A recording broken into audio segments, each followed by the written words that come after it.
Alhamdulillah, alhamdulillahi ala ihsanihi wa fadlih, wa syukru lahu ala taufiqihi wa imtinanih. Asyhadu an la ilaha illallah wahdahu la syarika lah, ta'ziman li sya'ni, wa asyhadu anna Muhammadan abduhu wa rasuluhu wa la nabiyya ba'dah. وهو الداعي إلى رضوانه اللهم صل وسلم وبارك عليه وعلى آله وأصحابه وإخوانه وسلم تسليما كثيرا أما بعد إخواني في الدين رحمني ورحمكم الله جماعة صلاة المغرب Masjid Ibadul Rahman.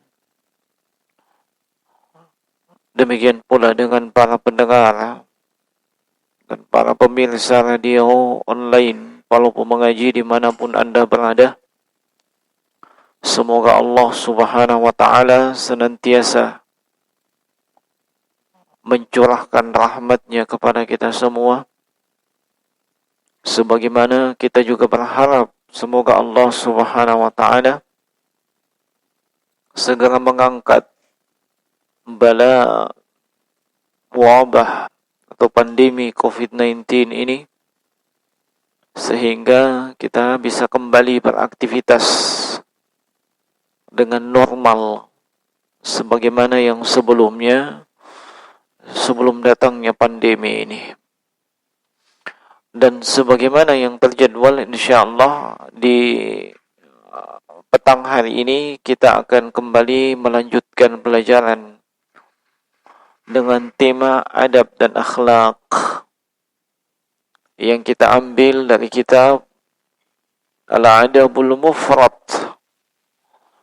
yang merupakan karya dari Al-Imam Abu Abdillah Muhammad bin Ismail Al-Bukhari yang wafat pada tahun 256 Hijriah.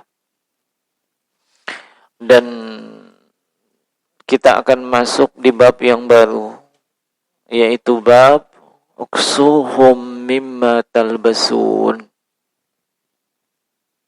Aksuhum mimma talbasun, yakni berikanlah mereka pakaian sebagaimana pakaian yang kalian pakai. Berikanlah kepada budak-budak kalian pakaian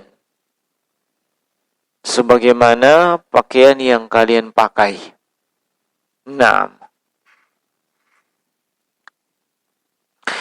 Hadits yang ke-187. Haddatsana Muhammad ibn Abbad, telah menceritakan kepada kami Muhammad bin Abbad. Qala haddatsana Hatim bin Ismail, telah menceritakan kepada kami Hatim bin Ismail. An Ya'qub ibn Mujahid Abi Hazratah, dari Ya'qub bin Mujahid Abu Hazrah. An Ubadah ibn al-Walid Ibn Ubadah bin Samit, dari Ubadah bin Al-Walid bin Ubadah bin Samit. Ubadah bin Samit itu adalah sahabat, dan putranya adalah bernama Al-Walid. Cucunya bernama Ubadah juga, sama dengan nama neneknya. Nah, qala, beliau mengatakan, kharajtu ana wa abi natlubul ilmah. Saya keluar bersama dengan ayahku untuk menuntut ilmu, untuk belajar. Dan kalau disebut disebutkan secara mutlak menuntut ilmu dalam nas-nas syar'i, maka itu maksudnya menuntut ilmu agama. Ya. Itu maksudnya menuntut ilmu agama. Beliau keluar bersama dengan ayahnya untuk belajar ilmu agama. Fi hadzal hayy fil ansar. Ya, di wilayah ini di mana itu hidup para sahabat Nabi sallallahu alaihi wasallam dari kalangan penduduk kota Madinah, yaitu golongan Al-Ansar. Qabla ayyahliku, sebelum mereka ini wafat. Ya, sebelum mereka ini wafat. Fakana awwala man lakina Abul Yasar. Dan ternyata orang yang pertama kali kami jumpai adalah Abul Yasar. Siapa ini Abul Yasar? Abul Yasar ini di sini disebutkan sahibun Nabi sallallahu alaihi wasallam. Sahabatnya Nabi sallallahu alaihi wasallam. Ya, kalau nama beliau adalah Ka'ab bin Amru As-Sulami. Ya, di sini hanya disebutkan kunyahnya. Dan Abul Yasar atau Ka'ab bin Amru ini sebagaimana disebutkan para ulama tafsir, menjadi sebab turunnya firman Allah Subhanahu wa taala dalam surah Hud ayat yang ke-114, di mana Allah Subhanahu wa taala berfirman, aqimis salata tarafiyal laili wa zulafan minal lail innal hasanat yudhibna sayyi'at. Dirikanlah salat di penghujung siang dan penghujung malam, dan kebaikan itu menghapus keburukan. Dan disebutkan oleh ashabus sunan dalam riwayat mereka bahwa sahabat ini yang menjadi sebab turunnya ayat tersebut. Bagaimana sebab turunnya ayat tersebut? Itu ketika ada di antara sahabat yang bertanya kepada Nabi sallallahu alaihi wasallam bahwasanya dia baru saja mencium seorang wanita. Mencium seorang wanita yang bukan mahramnya. Nah, lalu apa yang terjadi? Ya, dia pun mengadu, ya, menyampaikan hal tersebut kepada Nabi sallallahu alaihi wasallam. Lalu Nabi bacakan ayat ini. Kebaikan-kebaikan itu menghapus keburukan. Nah, artinya supaya keburukan yang sudah kamu lakukan itu bisa terhapus, imbangi dengan kebaikan. Lakukan kebaikan yang semisal dengan itu, atau lebih banyak. Namun ini hanya berlaku untuk dosa-dosa kecil. Ya, hanya berlaku untuk dosa-dosa kecil. Dan kita mungkin dalam keseharian cukup banyak melakukan dosa-dosa kecil. Maka imbangi hal tersebut dengan kebaikan. Dan banyak kita temukan nas-nas, ya, baik dalam Al-Quran maupun hadits yang sahih dari Nabi sallallahu alaihi wasallam bahwa dosa kecil itu akan terhapus dengan kebaikan. Seperti misalnya hadits Abu Hurairah radhiyallahu ta'ala anhu yang menyebutkan tentang perumpamaan sungai yang ada di depan rumah kalian yang kalian mandi 5 kali sehari semalam. Apakah tersisa dari tubuh kalian kotoran? Itu perumpamaan salat 5 waktu yang kita lakukan. Iya. dosa yang terjadi di antara sholat tersebut akan terhapus. Nah, jemaah sekalian rahimani wa rahimakumullah, beliau bertemu dengan Abu Yasar yang merupakan sahabat Nabi, wa ma'ahu gulamun lahu. Abu Yasar ini ternyata bersama dengan gulam. Dan sudah kita jelaskan makna gulam di sini adalah budak. Dia bersama dengan budaknya. Wa ala Abil Yasar burdatun wa mu'afiriyun. Wa ala gulamihi burdatun wa mu'afiriyun. Abu Yasar mengenakan burdah dan mu'afiri. Burdah sejenis kain yang bermotif atau bercorak yang bergaris-garis, yang kadang dipakai untuk menutupi seluruh tubuh. Dan mu'afiriyun ini jenis kain ya, yang disandarkan kepada qabilah Mu'afir. Mu'afir ini salah satu qabilah di Yaman. Makanya kain buatan mereka disebut mu'afiriyun. Intinya mengenakan pakaian atau kain yang bagus. Ya, siapa yang mengenakannya ini? Ya, Abu Yasar. Wa ala gulamihi burdatun mu'afiriyun. Ternyata budaknya juga memakai burdah dan mu'afiri, sama dengan yang dipakai oleh Abu Yasar, ya, yang merupakan tuan dari budak tersebut. Ya. Budak dan tuan sama-sama pakaiannya bagus, sama-sama jenis pakaiannya, sama-sama burdah dan sama-sama mu'afiri, tidak ada bedanya. Iya, maka melihat hal ini, ya, fakultu lahu, saya pun berkata kepadanya, ya ammi, maman ammi,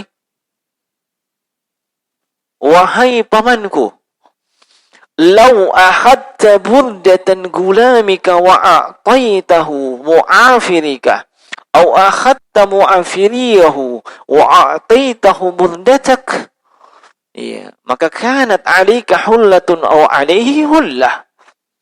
Wahai pamanku, seandainya engkau ambil burdahnya budakmu, lalu dia diberikan mu'afiri, tidak usah burdah dengan mu'afiri sekaligus, atau dibalik, nah, anda mengambil mu'afirinya, dan biarkan dia pakai burdah. Paham maksudnya? Tidak, maksudnya jangan sama betul. Anda pakai burdah, pakai mu'afiri, budakmu juga sama. Cukup dia pakai burdah saja, Anda ambil itu mu'afirinya. Atau sebaliknya, dia pakai mu'afiri, Anda ambil burdahnya. Tidak usah sama dengan Anda. Anda kan tuan, dia budak. Paham maksudnya? Nah, maka kanat 'alaika hullatun au 'alaihi hullatun. Anda punya pakaian yang sesuai, dia pun punya pakaian yang sesuai, dengan status mereka. Satu tuan, satu budak. Nah, maka famasaha ra'si. Beliau pun Abu Yasar mengusap kepalaku. Mengusap kepalaku. Wa qala, sambil berkata, Allahumma barik fihi. Ya Allah, curahkanlah keberkahan kepadanya. Bukan fika, fihi. Hi kembali kepada siapa?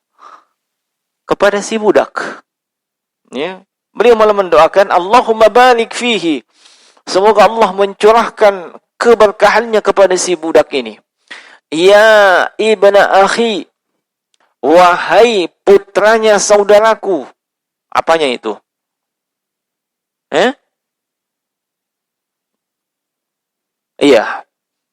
Sebelah sini bilang keponakan, sebelah sana bilang kemenakan. Ada perbedaan itu? Maka itu namanya PB pada Basiyah. Nah, beliau pun mengatakan dan menjelaskan, wahai keponakanku,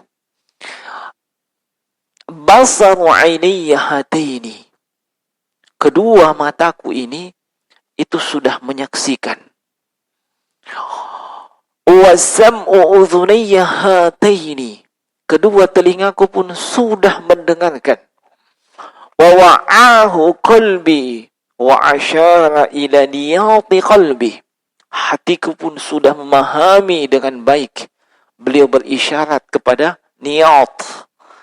Niyat itu relung hatinya yang terdalam.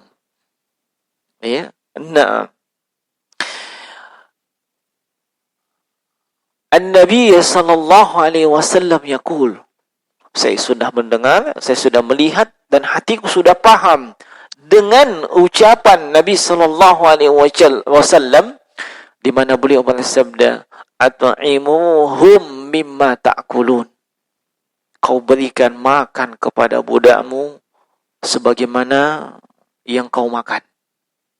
Waksuhum mimma talbasun, kau berikan pakaian kepada budakmu sebagaimana yang kamu pakai.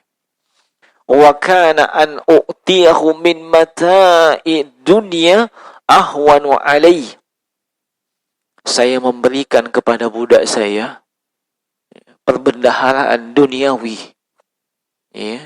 itu lebih ringan bagi saya min ayyakhudha min hasanati yawman qiyamah, dibandingkan nanti si budak ini mengambil pahala dari amalan kebaikanku pada hari kiamat. Coba jemaah sekalian rahimani wa rahimakumullah, hadits ini adalah hadits yang sahih. Nah, hadits ini berada di bab tentang, disebutkan oleh Imam Al-Bukhari tentang anjuran untuk memberikan pakaian kepada budak sebagaimana pakaian yang Anda pakai. Tidak membeda-bedakan. Walaupun statusnya adalah budak. Walaupun statusnya adalah budak. Dan ini telah diamalkan oleh sahabat yang bernama Abu Yasar.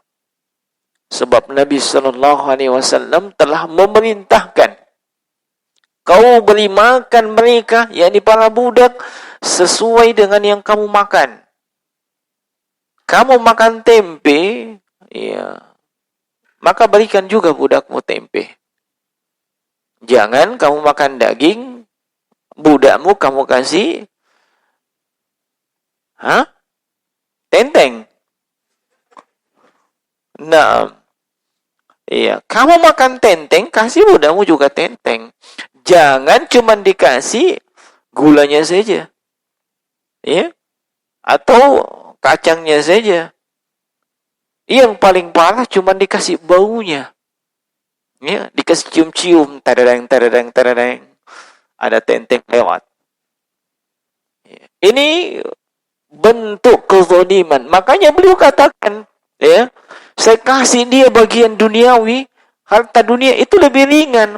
Kenapa lebih ringan? Cuman harta yang keluar. Bukan pahala dari amalan saya yang keluar. Itu jauh lebih ringan. Tidak ada apa-apanya harta benda duniawi yang banyak sekalipun dibandingkan pahala yang pahala daripada amalan soleh kita. Tidak ada apa-apanya. Makanya jangan pernah membandingkan harta duniawi dengan amalan soleh dan pahalanya. Kita sudah sering mendengar, bahkan mungkin sudah hafal bagaimana keutamaan salat sunnat qabliyah subuh dibandingkan dunia dan seisinya. Enggak ada apa-apanya. Nah, kata Nabi sallallahu alaihi wasallam, raka'ata al-fajr, 2 rakaat salat subuh, yakni sebelum subuh, khairum minad dunya wa fiha, jauh lebih baik dibandingkan dunia dan seisinya. Makanya beliau katakan, saya berikan duniawi saat ini di dunia, itu lebih ringan bagi saya. Iya. Sebab saya hanya akan mungkin kehilangan harta benda saja. Sebab saya berikan kepada si budak. Itu lebih ringan dibandingkan nanti pada hari kiamat harus kehilangan pahala disebabkan berbuat zalim. Anda pakai pakaian impor. Iya, si budak dikasih pakaian. Hah? Impor lawannya ekspor atau apa? Oh iya. Antum pakai pakaian impor, budak dikasih pakaian lokal. Iya, lain ceritanya kalau memang uangnya nggak cukup. Tapi kalau antum bisa, kasih juga dia pakaian impor. Ya.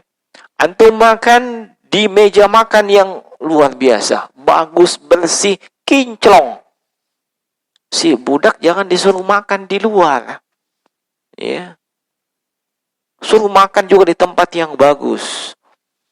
Iya, Nabi sebutkan, kamu makan apa, kasih juga begitu budakmu.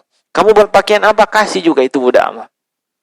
Bahkan ini sudah mengindikasikan kalau kita tidak berbuat demikian itu suatu kezaliman. Ya, suatu kezaliman. Ini jemaah sekalian menunjukkan bagaimana ya keindahan ajaran agama Islam. Walaupun terhadap orang yang kedudukannya itu di bawah kita, kita tidak boleh semena-mena. Tidak boleh kita berbuat zalim. Ya, walaupun dia kedudukannya rendah, budak. Ya. Apa untungnya budak? Budak itu dirinya sendiri enggak dimiliki. Dirinya sendiri dia tidak punya. Ya. Ya. Nah, kalau dia ingin bebas, dia mesti membayar sejumlah uang kepada tuannya. Dia tidak punya dirinya sendiri. Harta yang dia miliki, kalaupun dia punya, itu milik tuannya. Enggak ada untungnya. Tapi walaupun demikian, iya, budak ini tetap tidak boleh disepelekan, apalagi sampai mereka terzalimi. Nah, ini jemaah sekalian, ya, rahimani wa rahimakumullah. Dan ini termasuk bagian daripada al-ihsan atau berbuat baik. Allah Subhanahu wa taala berfirman ya di dalam surah Al-Baqarah ayat 195, wa ahsinu innallaha yuhibbul muhsinin, dan berbuat ihsanlah kalian sebab Allah cinta kepada mereka yang berbuat ihsan. Nah, ihsan berbuat baik ya, sesuai dengan urf, dan ini bagian dari ibadah. Sebab definisi ibadah adalah segala sesuatu yang Allah cintai dan ridhai. Di sini Allah sebutkan wa ahsinu innallaha yuhibbul muhsinin. Allah cinta kepada mereka yang berbuat ihsan. Maka hadirkan dalam diri kita, dan ini termasuk adab hati, ketika kita melakukan sesuatu yang Allah ridhai atau Allah cintai, Allah cinta dengan yang kita lakukan, itu adalah ibadah kepada Allah. Ini yang kadang, kata Syekh Muhammad bin Shalih Al-Utsaimin, itu ya, kurang kita terapkan. Adab hati. Ya, ketika kita melakukan sesuatu yang Allah cintai, yang Allah ridhai, padahal kita sedang melakukan ibadah. Seolah-olah yang kita lakukan hanya sekedar rutinitas biasa. Tidak ada bentuk pemuliaan dan pengagungan dalam hati kita. Sama dengan kita bersuci, ya, habis BAB, BAK, ya, mungkin kita rutin, ya, habis BAB, BAK, biasanya yang kita lakukan apa? Kenapa saya lihat-lihat? Habis BAB, BAK, bersuci, ya, bertaharah, beristinja.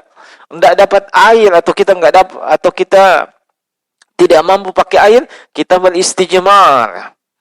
Iya. Ini hadirkan bahwasanya yang kita lakukan ini itu Allah cintai. Itu ibadah. Loh, kok bisa? Iya, sebab Allah sebutkan dalam surah Al-Baqarah, Iya. Innallaha yuhibbul mutatahhirin. Allah cinta kepada mereka yang bersuci. Ya, bukan hanya sekedar rutinitas, biasa bandri, yang penting habis BAK, ya, nate apa segala macam disiram segala, ya, hadirkan. Ini ada hati. Ya. Naam. Ya. Dan cukup banyak kalau kita mau sebutkan, ya, amalan-amalan yang Allah cintai dan ridhoi, ada disebutkan dalam Al-Quran, ada dalam hadis. Kadang yang kita lakukan biasa-biasa aja. Ya, tidak ada adab-adab hatinya terhadap hal tersebut. Nah, ya, apalagi interaksi kepada sesama dan juga kepada mereka yang di bawah tanggung jawab kita. Ya, itu ada semua disebutkan dalam nas-nas syar'i. Nah, kemudian termasuk di antara pelajaran yang bisa kita petik dari hadis ini adalah disyariatkannya keluar untuk menuntut ilmu. Disyariatkan keluar untuk menuntut ilmu. Ya. Di sini ya, Ubadah bin Al-Walid bin Ubadah bin Samit keluar bersama dengan ayahnya. Kemana? Pergi belajar. Iya. Kenapa jemaah sekalian?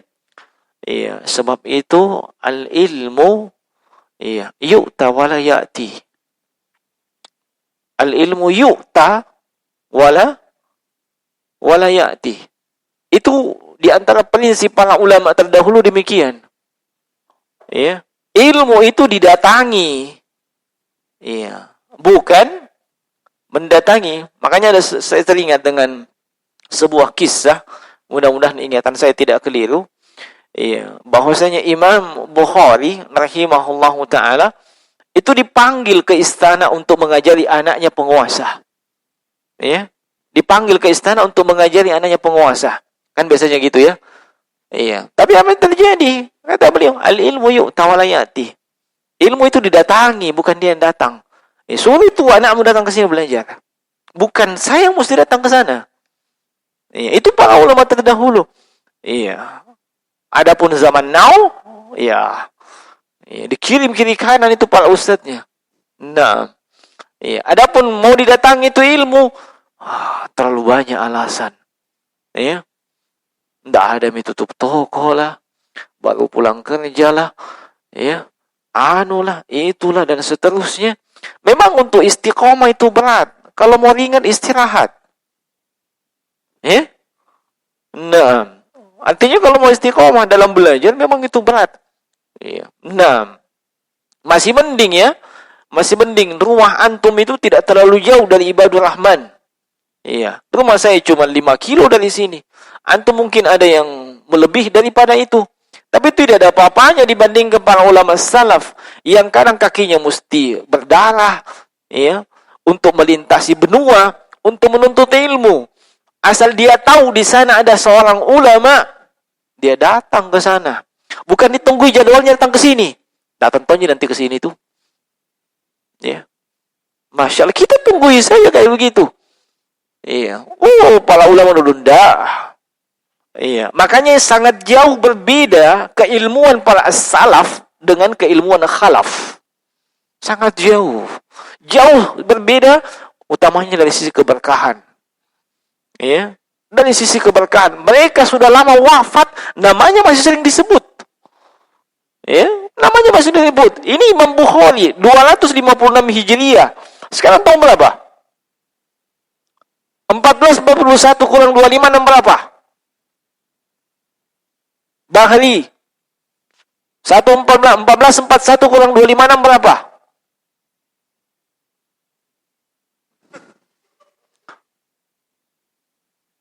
Antum itu ahli statistik, ya. Begitu terdengar telinga langsung tahu. Ya, kayak kalau 1441 kurang 256.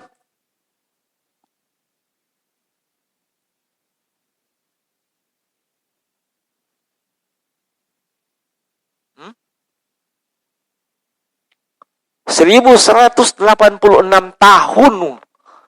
Kira-kira jasadnya masih ada. Tulangnya mungkin tidak bisa kita temukan. Tapi namanya sampai sekarang masih disebut-sebut. Seolah-olah masih hidup di tengah-tengah kita. Itu keberkahannya ilmunya mereka. Adapun kita maunya enaknya saja. Comot kiri kanan, ada di Facebook comot lagi, ada di ini comot lagi, fokus pada tanya jawab segala macam. Dia tidak fokus pada taksil, pokok-pokok ilmu. Akhirnya muncul permasalahan lain yang sebenarnya bisa dijawab dengan poin yang sama, dia bingung. Dia memang tidak punya pondasinya, hanya fokus dengan tematik, tanya jawab dan yang semisal dengan itu. Adapun pokok-pokok ilmu yang dibangun dari dasar enggak perhatian. Nah, ini yang diantara kekurangan kita. Ya. Ya. Nah, para salaf subhanallah. Ya. Tempuh jarak jauh mereka tidak peduli. Ya. Cukup banyak ya kalau mau baca-baca bagaimana para salaf itu dalam belajar. Iya. Tidak peduli cuaca apa. Iya. Kalau memang waktunya belajar, sampai untuk menjaga kebiasaan belajarnya, kalaupun syekhnya berhalangan, tetap dia datang. Iya. Dan itu hanya murajaah saja. Untuk menjaga kebiasaannya. Iya. Untuk menjaga kebiasaannya. Kadang mereka lupa makan. Iya. Beda dengan kita. Kita lupa belajar karena sibuk makan. Nah, sangat jauh berbeda jamaah sekalian. Ya. Kemudian di antara faedah dari hadis ini juga, ini hadis menunjukkan bahwasanya ya, ilmu itu adalah dengan bertemu dengan guru. Ya, bukan baca buku sendiri, ya, bikin kesimpulan sendiri, enggak. Sebab mereka ini keluar mau bertemu dengan sahabatnya Nabi.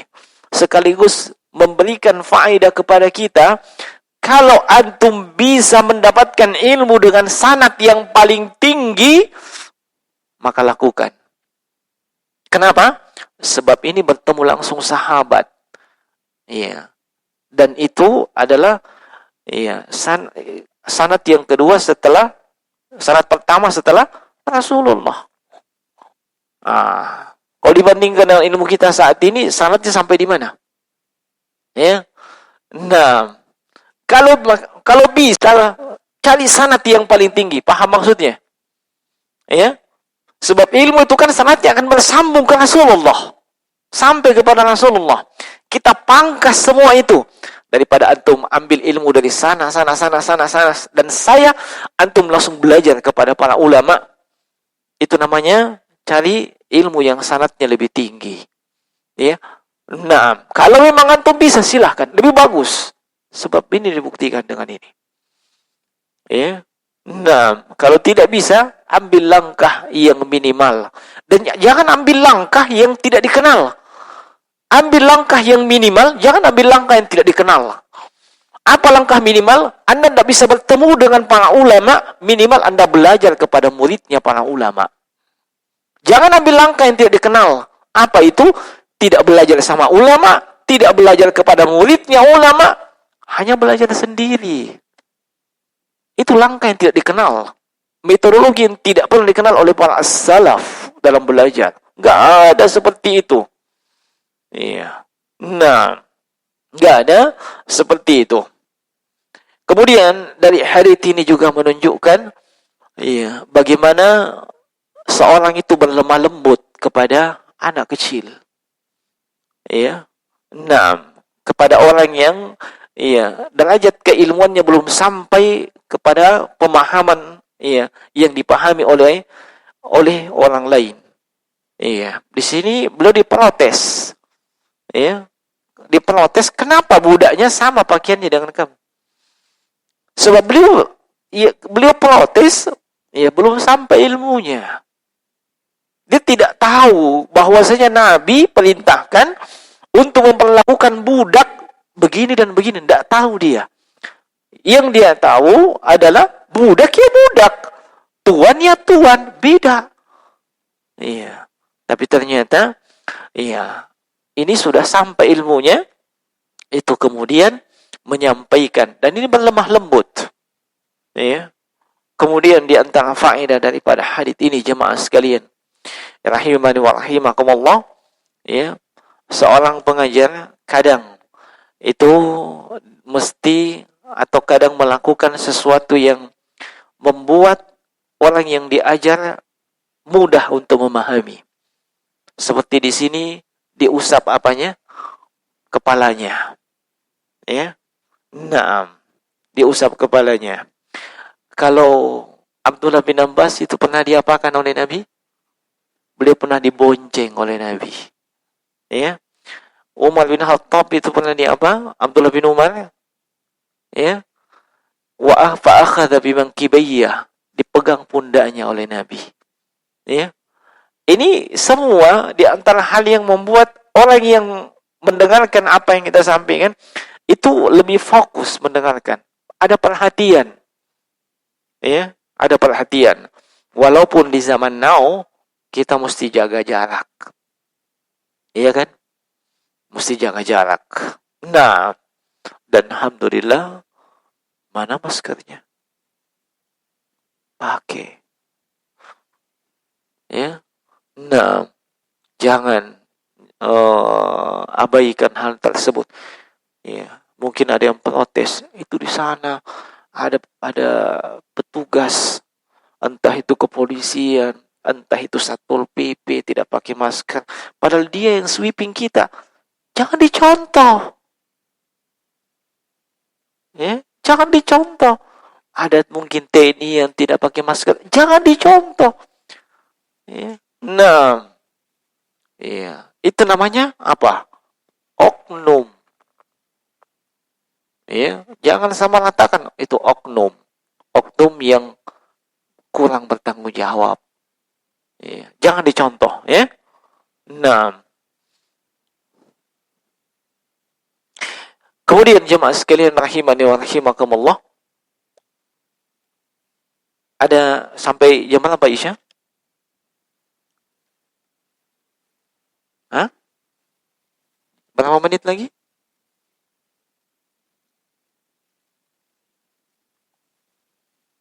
Sudah masuk Isya. Wah, ya cukupkan kajiannya. Saya jawab pertanyaan. Saya targetnya satu pertanyaan saja dijawab. Ini pertanyaan sudah lama masuk, cuman belum saya bati-bati. Ya, minta maaf kepada yang sudah bertanya. Ya, yang seminggu lalu masuk pertanyaan, ya tidak dibati-bati. Ya, sebulan yang lalu pun banyak, tapi saya belum bati-bati. Ya, nah, kenapa? Keterbatasan waktu dan yang paling pokok keterbatasan ilmu. Ya, tolong dipahami hal tersebut. Saya bukan Syekhul Islam yang tahu segalanya.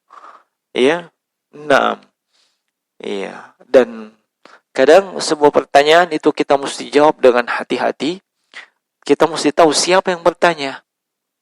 Ya, siapa yang bertanya, bagaimana kondisinya dan seterusnya. Itu sangat mempengaruhi jawaban.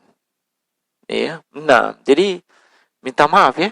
Ya, masih ada yang sebulan bahkan 2 bulan yang lalu belum saya bati-bati. Ya, sampai saat ini. Ini Assalamualaikum. Waalaikumsalam. Mau bertanya Ustadz, adakah batasan-batasan dalam bermuamalah dengan kaum Yahudi? Dikarenakan sudah lazim diketahui bahwa mereka itu terkenal dengan kelicikan mereka. Jazakallahu khairan. Wa anta fa jazakallahu khairan. Batasan bermuamalah dengan kaum Yahudi. Nah, ini kaum Yahudi Muslim atau bukan? Hah? Bukan. Bukan Muslim. Non-Muslim. Iya. Kaum Yahudi itu Muslim di zamannya Nabi Musa. Dan kaum Nasrani itu Muslim di zamannya Nabi Isa. Ya. Jangan dipotong-potong videonya nanti. Awas. Ya. Nah, sampai di Muslim saya nak potong, lihat Ustadz sesat. Ya. Nah, iya. Mereka Muslim di zamannya Nabi mereka. Begitu diutus Rasulullah, maka semua ajaran mereka itu mansuh, terhapus. Mereka wajib mengikuti Rasulullah sallallahu alaihi wasallam. Kalau tidak, mereka ini kafir. Allah tegaskan dalam Al-Qur'an, Nabi tegaskan dalam hadis. Laqad kafara alladziina qalu innallaha wal masiihu ibnu Maryam. Untuk kaum Nasrani. Laqad kafara alladziina qalu innallaha tsalitsu tsalatsa. Nah, dan di dalam hadis Nabi sallallahu alaihi wasallam bersabda, la yasma'u bi ahadun min hadhil ummah yahudiyyun kana wala nasraniyun thumma lam yu'min bima ji'tu bihi illa kana min ashabin nar. Tidak ada satupun dari kalangan umat ini, apakah dia Yahudi atau Nasrani, yang mendengar tentang diutusnya aku, kata Nabi, tapi dia tidak mau beriman kepadaku, kecuali dia pasti adalah penghuni neraka. Di situ kalimatnya ashabun nar. Biasanya ashabun nar itu untuk orang kafir. Nah, bagaimana bermuamalah dengan mereka? Kalau bermuamalah dengan mereka, berinteraksi maksudnya dengan mereka, misalnya dalam masalah muamalah, apakah itu perdagangan, gadai, dan yang semisal dengan itu, maka kita katakan boleh saja bermuamalah dengan mereka. Kenapa? Sebab Rasulullah sallallahu alaihi wasallam itu pernah menggadaikan baju besi beliau kepada seorang Yahudi. Dan itu beliau gadaikan sebanyak 30 sok gandum. Dan belum ditebus sampai Nabi wafat. Nah, itu menunjukkan boleh. Dan selama Nabi sallallahu alaihi wasallam hidup di kota Madinah, tinggal di kota Madinah, beliau berinteraksi dengan kaum Yahudi di sana. Sudah kita sebutkan di kajian tafsir, beberapa kabilah dari kaum Yahudi, ada Bani Qunaiqa, ada Bani Nadir, ada Bani Quraidah, semuanya ini Yahudi.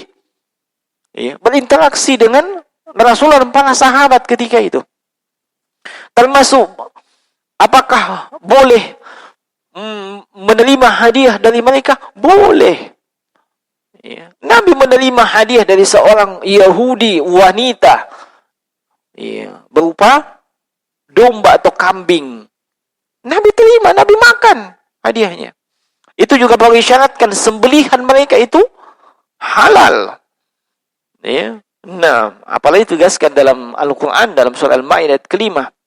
Wa ta'amul ladzina utul kitaba hillul lakum wa ta'amukum hillul lahum. Sembelihan mereka halal untuk kalian, sembelihan kalian halal untuk mereka, selama mereka berpegang teguh dengan ajaran Yahudinya. Nah, apakah boleh menerima hadiah dari mereka? Boleh. Bolehkah kita memberi hadiah kepada mereka? Boleh. Dengan catatan itu hanya sebatas berbuat baik, bukan dalam rangka loyalitas. Paham perbedaannya? Berbuat baik beda dengan loyalitas. Anda berikan hadiah kepada Yahudi, dengan harapan, dia condong kepada Islam, tertarik dengan Islam, tertarik dengan akhlak Islam. Bukan karena kita cinta dia, lah. Bukan karena dia adalah orang yang kita sayangi, lah. Tolong dipahami itu. Anda bertetangga dengan Yahudi, istrinya hamil besar, 9 bulan lebih. Jam 2 malam mau dibawa ke rumah sakit, tidak punya kendaraan, yang punya kendaraan cuma ente. Dia minta tolong bawa ke rumah sakit, bawa ke rumah sakit. Itu namanya berbuat baik. Bedakan dengan loyalitas. Contoh yang mana yang loyalitas? Mereka sedang merayakan hari kebesaran mereka, hari rayanya mereka. Ente datang bawa hadiah. Antar datang bawa hadiah. Hari apa itu hari kebesaran mereka? Hari Nairus misalnya. Kau bawakan lagi di sana. Ada Yahudi ulang tahun. Kau bawa lagi ke sana, lilin sampai happy birthday segala macam. Itu loyalitas, bukan berbuat baik. Bedakan perbedaannya ya. Ya, berbuat baik silahkan, tapi loyalitas tidak. Iya. Termasuk loyalitas, kau jadikan dia sebagai orang yang kau bela, kau cintai, kau sayangi, kau jadikan dia sahabat sejati, kau jadikan dia sebagai pemimpin. Ini loyalitas namanya. Allah melarang hal tersebut dalam surah Al-Maidah 51 dan ayat yang lain. Ya ayyuhalladzina amanu la tattakhidul yahuda wan nasara awliya ba'dhum awliya ba'd wa man yatawallahum minkum fa innahu minhum. Jangan kalian menjadikan mereka sebagai aulia, wali, baik sahabat dekat, sahabat yang sangat dekat, apalagi sampai dijadikan sebagai pemimpin. Ini loyalitas. Ya. Dibedakan dengan berbuat baik. Ya. Sudah paham ya? Ya. Termasuk apakah boleh kita menerima hadiah kalau mereka sedang merayakan hari kebesaran mereka? Boleh tidak? Boleh tidak? Mereka sedang merayakan hari Nairus, hari apa, hari Natal dan seterusnya. Datang ke rumah, bawa hadiah.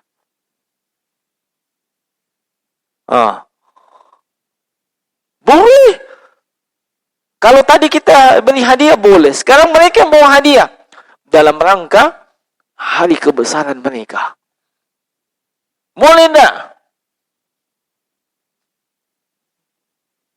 Jawabannya adalah boleh. Syekhul Islam Ibnu Taimiyah rahimahullahu taala menyebutkan bahwasanya di antara sahabat seperti Ali bin Abi Thalib itu menerima hadiah dari Yahudi yang sedang merayakan Nairus, hari rayanya mereka. Ya.